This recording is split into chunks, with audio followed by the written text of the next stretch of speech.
My name is Bonnie Z. This is Dragonfly Farm in Healdsburg, California.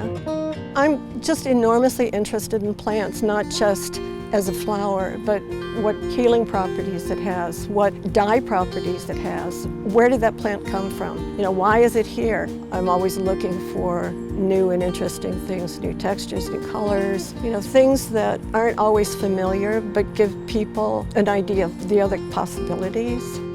I think really it's an experience, and I think that's the whole thing about Healdsburg too, is that people are looking for a different kind of experience. And I think that what they find is really more than they were expecting. And so often people say, I wish I lived here.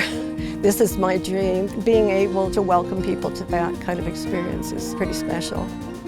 We'd love to have you come and visit us when you're here in Healdsburg, and you should come to Healdsburg because it's a wonderful place to be.